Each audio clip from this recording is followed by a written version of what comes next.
Hello, Steve Arts 89. Well, the Orville season 4, it's not happening. And there's this guy, I think it's the egotastic fun time guy who has like an Orville channel now, or seems to. He's keeping up all these rumors that the show is still in production. It's really, really ridiculous to suggest it's in production. It's not in production. It has closed production. As far as I know, the sets have been torn down, the actors have moved on, and it's not happening. And that's one of the big sort of things. Once the sets are torn down, it costs money to start again. You can't just pick up where you left off. You have to rebuild things. And that was the end of the original Star Trek. They were negotiating, I think, for it to go to ABC for a fourth season. And they kept the sets up for months, but eventually they were torn down. And by the time they'd negotiated something with ABC, once they found out the sets were gone and they'd have to rebuild everything and it would cost a lot more to take the show on, they didn't go forward with it, so it didn't happen. And the Orville is sort of in a similar situation now where they have to start again, I think. I don't think they can just continue on like, they're just in between seasons. The actors have moved on. They had to work. They had to be able to commit to other shows that would go for years at a time. They couldn't sit around waiting for the next season, and they couldn't limit themselves. And they couldn't even get like a window like, well, we're going to be on hiatus for 2 years so you can go work on another show or do a movie. They didn't have any freedom. It was not manageable for them, so they basically had to step away. Now, Scott Grimes was like back last year saying the fourth season was going to go into production, literally start filming in January. Obviously that didn't happen. It wasn't going to happen.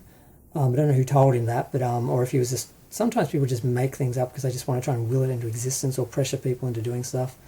But it appears that the issue is, or was, that Seth MacFarlane just wouldn't hand over any of the control to anyone else. He wanted to write, direct, produce, star, just do the whole thing like he did before.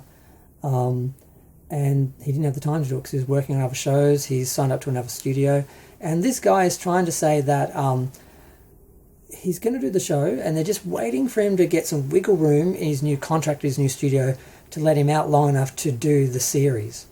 Well, that's not really manageable. You can't be contracted to a studio and producing shows for them,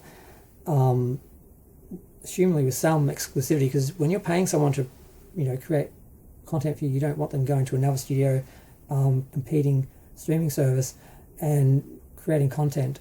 So you're not going to let them you're not going to let them work for you while work for someone else while they're working for you.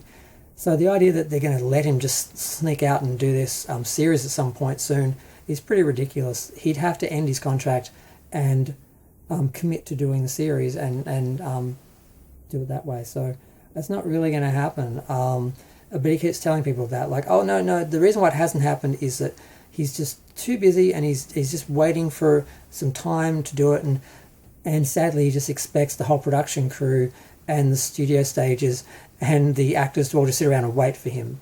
And that's not happening. They've all moved on because they had to. They waited between season 2 and 3 because the show was originally cancelled after season 2 from my understanding, and they only got season 3 because the management changed and they were able to get in there and get in good with the new people and get another season up because they were changing over to a different platform or a studio or a different network or something shifted. I can't remember now. I went through all this at the time, but I can't remember now what happened.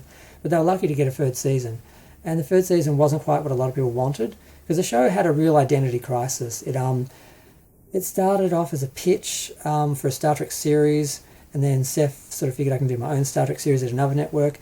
And it was never clear to me whether his pitch was for a half-hour sitcom of Star Trek or whether it was for a comedy Star Trek or whether it was for a serious Star Trek-like series. And people just assume it was a comedy because he was the one pitching it. I don't know. But it failed. He decided to make his own show, and it was sold as a comedy series, a parody series like Galaxy Quest, making fun of Star Trek. But he didn't really want to do that, so he sort of was a bit of a Trojan horse. He came in and tried to produce a real science fiction show, but he still sort of had to pull in those lame comedy elements, and it didn't really work. And the show didn't seem to be able to decide whether it wanted to be a comedy or a serious science fiction drama or a parody of Star Trek or a rip-off of Star Trek. And it just came off sometimes as being a parody of Star Trek or a rip-off of Next Generation. It never really seemed to find its identity, and it was just all over the place. And then the third season, I mean, for me, it just totally jumped the shark when they had the robot romancing and marrying the Doctor, and then the robot's doing a striptease at the hen's night and all that. It was just like, I can't watch this show. I can't take it seriously. Like, I don't care if they do another series. I mean, I did enjoy the first season and kind of the second season, and I wouldn't have a problem if they did another season, but I'm not really caring either way. But these poor Orville fans are just being fed all this hope when there's nothing happening. Now, maybe in the future when Seth's out of his contract and the actors are free again after working for other people, maybe they can come back and do a movie or a limited event series where they can commit to a period of time and not know they're going to get stuck waiting years between seasons again. Maybe they'll do another Orville, but the Orville as it is now is done. It's cancelled. There's no season 4. There may be a revival or another series or something eventually, but it's not in production. And he keeps telling people it's still in production, hasn't been cancelled. It's been cancelled. It's not in production. There's this hope of coming back and doing it again. And there is a chance that happening, but not anytime soon. And not in the situations he's describing. I just wanted to talk about that for a minute.